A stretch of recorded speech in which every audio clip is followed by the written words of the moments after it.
We needed someone who fits our culture, Trevor remarked, smiling contentedly as he leaned back in his leather chair.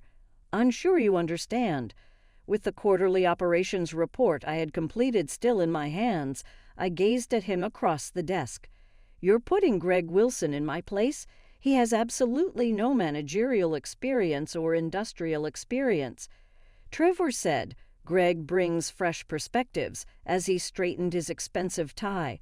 Northwest Timber Products has changed throughout time. We require leadership that supports our new course. I struggled to maintain my composure as I responded. I've managed operations here for 12 years. We are at an all-time high in our efficiency measures. 94% of clients are retained. What specifically needs to change? Trevor gritted his teeth. This has nothing to do with your performance, Clara. You do what you do really well. However, Greg and I have a more dynamic vision for the company's future. I am 42 years old and the operations manager for Northwest Timber Products in Spokane, Washington. My name is Clara Novak, or until now at least I was. Streamlining our timber processing processes, putting sustainable forestry practices into place, and cultivating partnerships with clients throughout the Pacific Northwest are all aspects of my career that I have devoted to our firm. When do you want me to leave? I inquired, my mind already figuring out employment chances, health insurance continuance, and severance. The changeover will take 2 weeks. Today is Greg's first day. He'll follow you until the 15th, when you're done. Trevor signaled the end of our meeting. I've requested that HR put up a substantial severance package. We appreciate the years you have served. Despite my stomach churning, I nodded and got up to go, keeping my composure and dignity intact. Oh, and Clara, let's keep this positive with the team, Trevor said as I turned to head for the door. I've told others you're looking for new opportunities. He had, of course, told everyone I was leaving before I did. I discovered a confidentiality agreement and severance terms in an email from Diane in HR when I returned to my work. A message from my helper, Thomas, appeared while I was scanning the paper. What's happening? Greg, our new operations manager, was recently presented by Trevor, claimed to be departing. I was about to reply when I saw Greg himself coming. Tall, tanned, and sporting a golf polo underneath his hurriedly put-on coat, he smiled casually and held out his hand. It's wonderful to meet you at last, Clara. I learned so much about you from Trevor. Trevor, holding a champagne flute, was observing from the conference room behind him. Before turning to chuckle at something the VP of Sales had said, he lifted it slightly towards me. I'm sure he has, I said, giving Greg a solid handshake. Let me show you around. We were walking around the factory floor when I became more concerned that Greg was referring to our biggest client by the incorrect name, couldn't read our processing charts, and didn't know the difference between pine and cedar. This wasn't only a substitute. Everything that I had constructed was being dismantled. I joined Northwest Timber Products, fresh out of my MBA program, initially as a process analyst. The company was struggling then, inefficient operations, high waste percentages, and a reputation for missed delivery dates. I worked my way up through various positions, eventually becoming operations manager under the previous CEO, Harold Bergman. Harold recognized my talents for organization and problem solving. He mentored me, challenged me, and ultimately trusted me to revamp our entire production system. Together, we transformed Northwest from a struggling mid-sized lumber supplier into one of the most respected sustainable timber operations in the region. When Harold announced his retirement last year, the board conducted an external search for his replacement. They settled on Trevor Rhodes, who came from a larger competitor with promises to modernize and disrupt the traditional timber industry. I had reservations about his flashy style, but was determined to work collaboratively for the company's benefit. At first, Trevor seemed interested in understanding our operations. He scheduled lengthy meetings with each department head, asked thoughtful questions, and praised our efficiency metrics. During his first board presentation, I began to think my concerns had been unfounded. Then small changes began. Trevor started bringing in consultants who knew nothing about timber, but spoke confidently about corporate culture and brand identity. He renovated the executive floor while postponing critical equipment upgrades I'd been requesting for months. He instituted mandatory team-building activities that pulled workers off the production floor during our busiest periods. Still, I adapted. I adjusted schedules to accommodate his new initiatives while maintaining productivity. I translated his buzzword-filled directives into actionable steps for my team. I defended these changes to skeptical employees who trusted my judgment. What I didn't know was that Trevor had been undermining me behind the scenes. I learned later that he'd been telling board members I was resistant to change, stuck in old methodologies. He'd started playing golf with several key board members, and with Greg Wilson, a former college classmate with no experience in our industry. I maintained my professionalism, focusing on what I could control: operations, efficiency, client relationships. When our quarterly numbers showed record productivity despite the disruptions, I thought my position was secure. Results would speak for themselves. The week before my termination, I noticed Trevor and Greg having lunch in Trevor's office. They seemed to be reviewing documents, my operations reports, I assumed, as part of Trevor's ongoing department evaluations. I even prepared additional materials for them, wanting to ensure they understood our production processes fully. Harold called me that same week. He'd heard rumors about leadership changes from his old industry contacts. "Watch your back, Clara," he warned. "Trevor's been asking strange questions about the extent of your authority." I thanked him for the concern but dismissed it as retired CEO paranoia. Harold was protective of the company and of me. Surely, Trevor wouldn't replace his most effective manager without cause. I was wrong. My first day of the transition was excruciating. Greg followed me everywhere, making notes on a leather-bound pad, but asking no substantive questions. At our morning operations meeting, Trevor introduced Greg as the new visionary leader who will take our processes to the next level. My team looked between us in confusion, their expressions ranging from shock to anger on my behalf. "I'll be available these next 2 weeks to ensure a smooth handover," I said, maintaining my composure. "Let's make sure our production targets don't slip during this transition." After the meeting, several team members stopped by my office privately to express their disbelief. Thomas, my assistant for 7 years, was particularly upset. "This is ridiculous," he fumed. "Greg asked me if lumber comes from pine trees or pine bushes. He literally doesn't know what wood is." "He'll learn," I said automatically, though I didn't believe it. By mid-afternoon, I was reviewing our inventory management system with Greg, explaining the custom software I'd helped develop to track materials from forest to finished product. "This seems unnecessarily complicated," Greg commented, suppressing a yawn. "At my last company, we used a simple Excel spreadsheet for everything." "What company was that?" I asked, genuinely curious since Trevor had been vague about Greg's background. "Oh, I managed my family's car wash business for a while," he replied casually. "Different industry, but business is business, right?" I stared at him, momentarily speechless. A car wash? He was replacing me with someone whose experience was running a car wash? That evening, as I was preparing to leave, I overheard Trevor and Greg laughing in the executive lounge. The door was partially open, and their voices carried clearly. "She's still explaining systems, like I'm actually going to use them," Greg chuckled. "Wait till she finds out we're outsourcing half the operations management to that consulting firm." Trevor's response made my blood run cold. "The board doesn't know that part yet. Let's get Clara out the door first, then present the consultancy as a cost-saving measure. Between your salary and the consultants, we're still spending more, but the board only sees the headcount reduction. And you're sure about my compensation package? That signing bonus seemed almost too good to be true. Worth every penny to have someone who will support my vision instead of questioning everything with her efficiency metrics and sustainable practices. I stepped away silently, my mind racing. This wasn't just about replacing me with a golf buddy.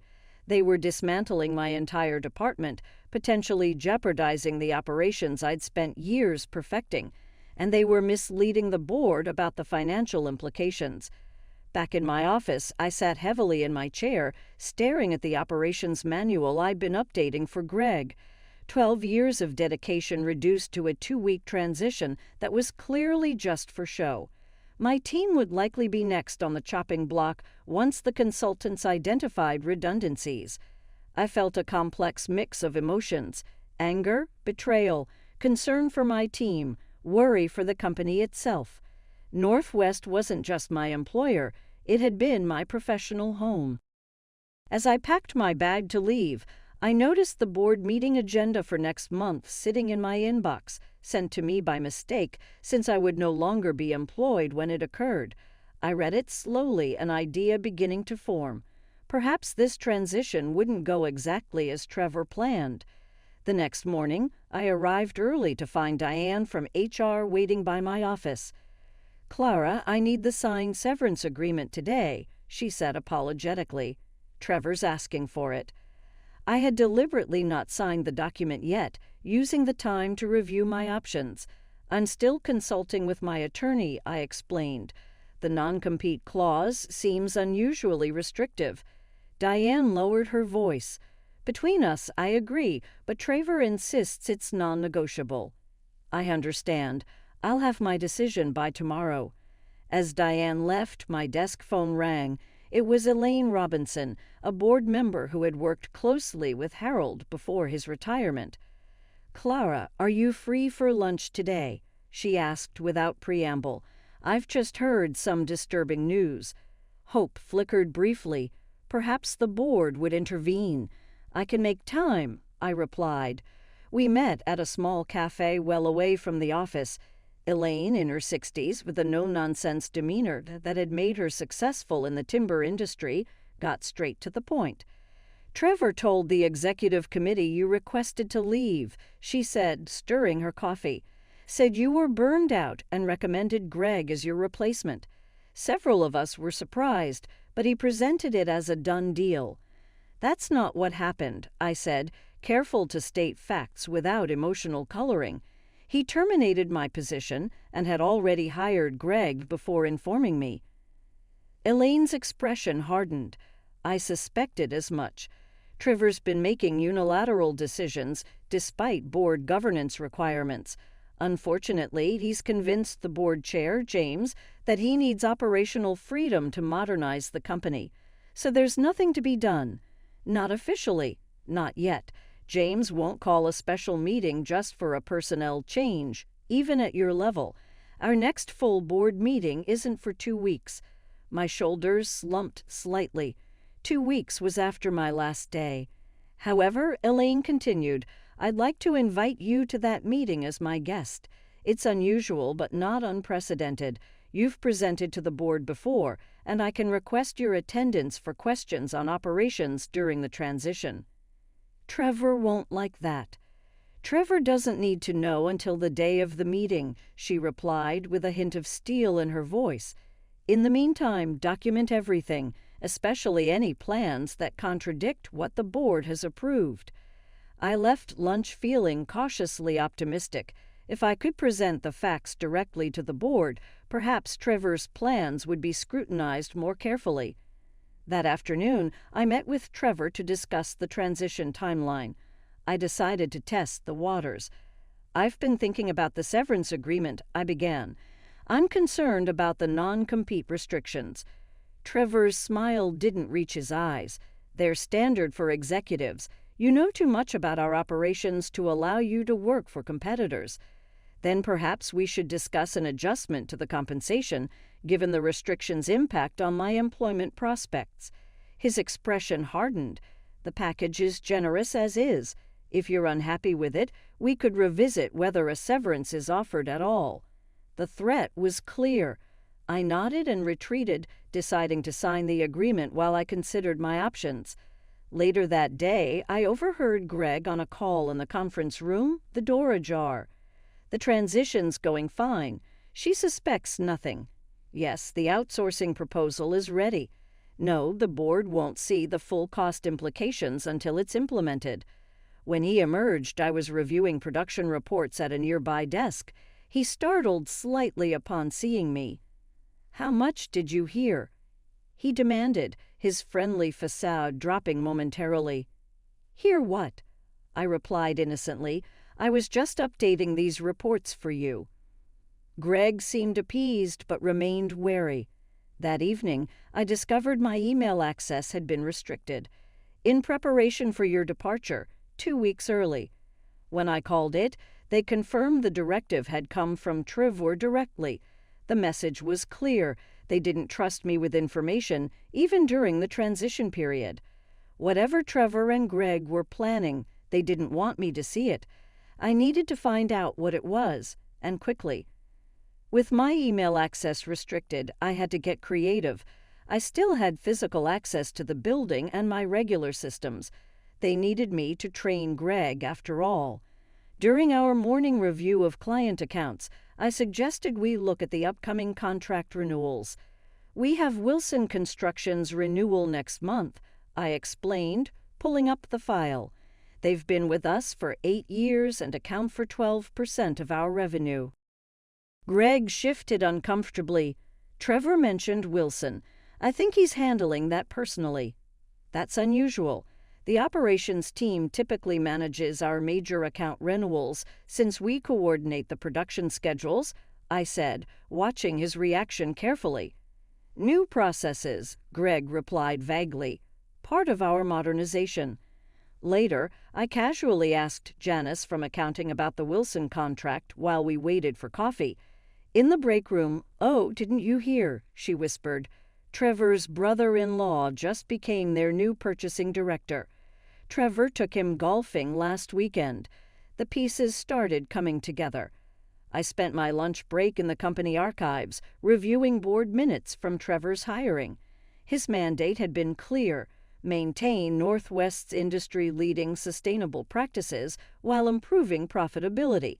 Nothing about outsourcing operations or restructuring client relationships. That afternoon, I received a text from Harold. "Heard Wilson Construction is getting a Sweethort deal from Northwest. Price point 15% below market. Is this true?" If Trevor was slashing prices for his brother-in-law's company while cutting experienced staff, he wasn't just restructuring. He was potentially compromising the company's financial stability for personal connections. I needed proof, but with my email restricted, I couldn't access the new contract drafts. Then I remembered. Thomas still had full system access. "I need to train Greg on the contract management system," I told Thomas. "Can you pull up the latest Wilson draft for us?" Thomas did so without question, and I quickly scanned the document while ostensibly showing Greg the system's features. The pricing was indeed significantly below our standard rates, with unusually generous payment terms. Most concerning was a clause granting Wilson Construction preferred allocation during supply shortages, something we'd never offered any client. "Is this the final version?" I asked Greg casually. "Trevor's reviewing it one more time," he replied. "He's really focused on securing this renewal." I nodded, memorizing the key details before closing the file. "Just wanted to show you where to find these in the system." That evening, I called Elaine. "Trevor's giving preferential terms to his brother-in-law's company," I explained. "Below-market pricing and supply guarantees that could impact our other clients." "Can you prove it?" Elaine asked. "I've seen the contract draft, but I don't have a copy." "We need documentation, Clara. The board won't act on hearsay." I hesitated, then made a decision. "I think there's more happening. The outsourcing plan Greg mentioned might connect to this. If Trevor's redirecting resources to favored clients while cutting internal expertise, it could compromise our operations and sustainability commitments. Elaine finished. The board would definitely need to review such fundamental changes. The next morning, Trevor called me into his office. His expression was cold. "It's come to my attention that you've been accessing files outside your transition duties," he said without preamble. "Given your reluctance to embrace these changes, we think it's best to end your employment immediately rather than continuing the TUI transition." I felt surprisingly calm. On what grounds? We don't need grounds with at-will employment, as you know. But if you prefer, I can cite breach of confidentiality or failure to support company directives. I see. And the severance package, still available, provided you sign today, with the addition of a non-disparagement clause. He slid a revised agreement across the desk. "Otherwise, we terminate for cause, and you'll receive nothing." It was a calculated move designed to silence me before the board meeting. Trevor was clearly worried about what I might have discovered. I had a decision to make: sign and take the money, or reject the agreement and lose my severance, but maintain my ability to speak freely to the board. What Trevor didn't know was that I had already made my choice. "I'll need time to review the new agreement," I said, taking the document without committing today. "Clara, I need your decision and signature today," Trevor insisted. I nodded, non-committed, and returned to my office to find Greg already there, examining my files. "Just getting familiar with everything," he said without a hint of embarrassment. "Since it seems your departure might be accelerated, take whatever you need," I replied, beginning to pack my personal items. "Though you might want to actually read our sustainable forestry protocols before your meeting with the environmental compliance team this afternoon." Greg looked blank. "What meeting?" "It's on the operations calendar, quarterly review of our sustainability metrics. The team will expect you to explain any variances in our replanting schedules or carbon offset calculations." Panic flashed across his face, and he quickly left, presumably to find Trevor. I took advantage of his absence to call Thomas into my office. "I need your help," I said quietly, "but it could put you in an awkward position." Thomas didn't hesitate. "What do you need?" "Access to the shared drive for 1 hour and copies of the consultant proposal Trevor's been developing, the outsourcing plan." "I can do better than that," Thomas replied. "I've been backing up all unusual document requests since you told me you were leaving." He pulled a flash drive from his pocket. "Trevor had me print the proposal yesterday, but didn't know I saved a copy. It's all here: the outsourcing details, the new pricing structures, everything." I stared at him in surprise. He shrugged. "You trained me to maintain records of all operational changes. This seemed important." I quickly reviewed the files. The outsourcing proposal was worse than I'd imagined.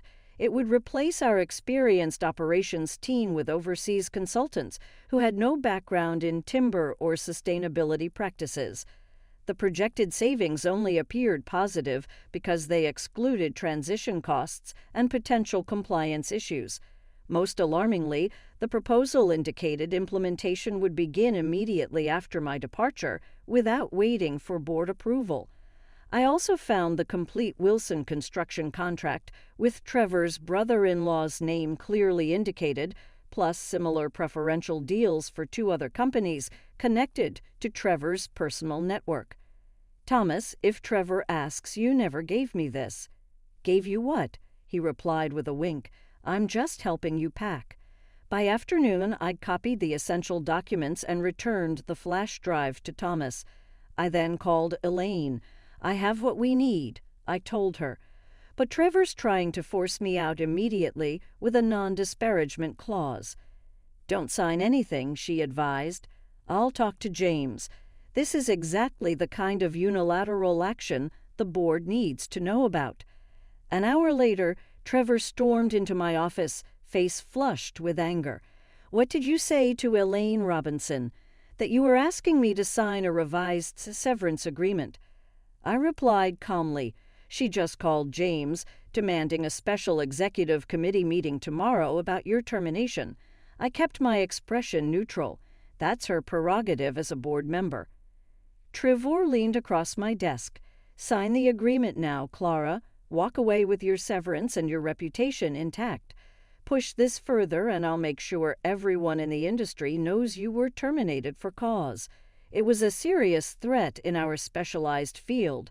I could sign and secure my financial cushion or risk my professional reputation by fighting. I'll have my answer for you tomorrow morning, I said, buying time.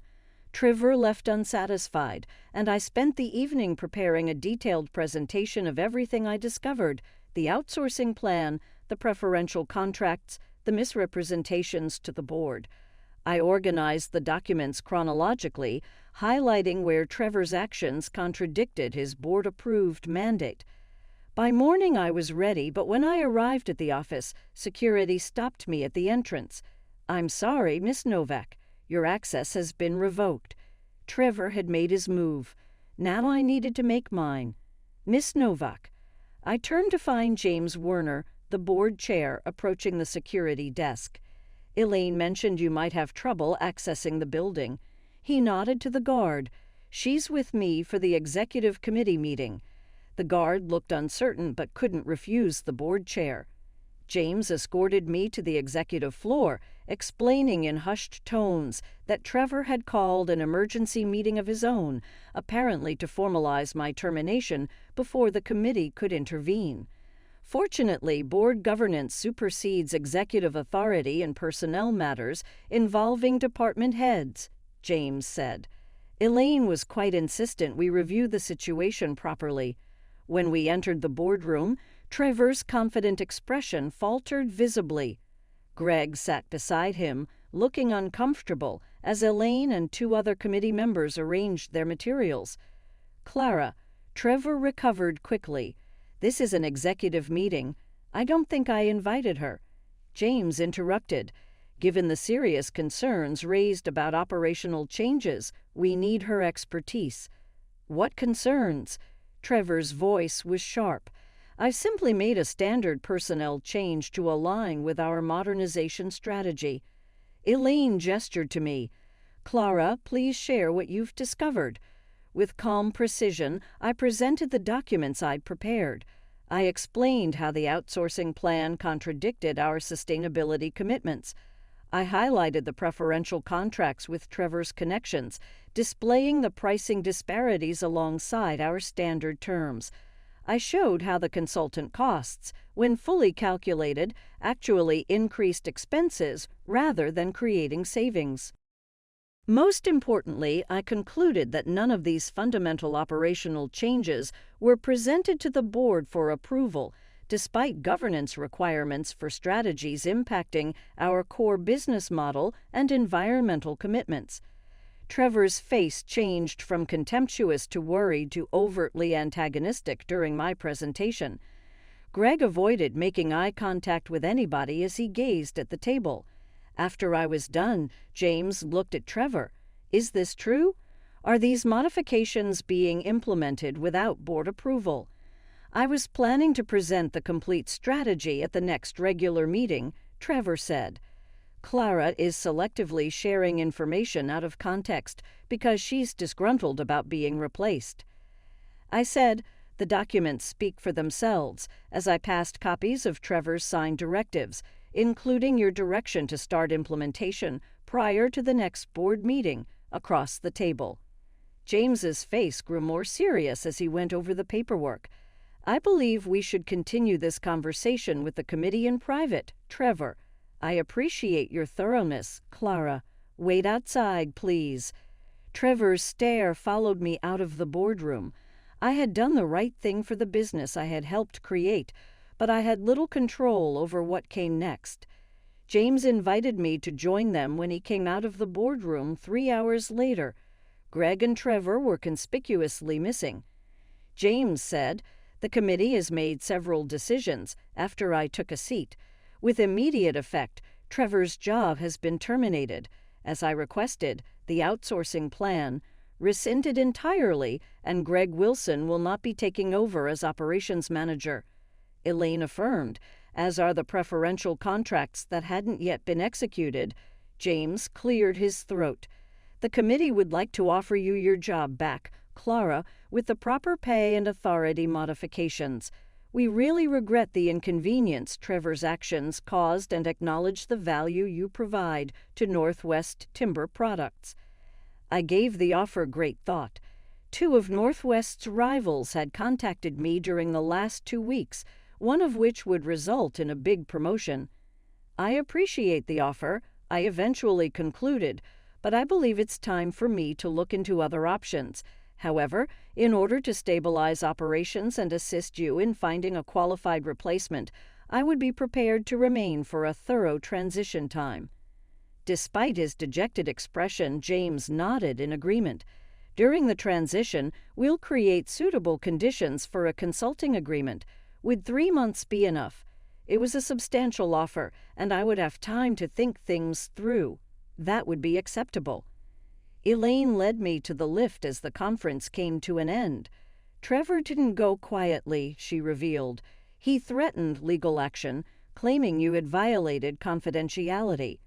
James told him that if he pursued such accusations, a thorough audit of his choices since joining Northwest would be conducted. After Trevor was hauled out, I gave a little smile, and Greg went right away. Apparently, operating a car wash didn't qualify him for this level of corporate governance. 2 weeks later, I agreed to take a job as operations director for a company that makes sustainable construction materials, where I would be in charge of their foray into engineered timber products. In the end, a few of my teammates joined me there. With a renewed dedication to the ecological principles I helped create, Northwest Timber Products is carrying on with its business as usual. That doing the right thing may result in unexpected new beginnings is evidenced by the fact that I still consult with them from time to time. Sometimes what you do after you enter a room makes a stronger statement than what you say when you are shown the door.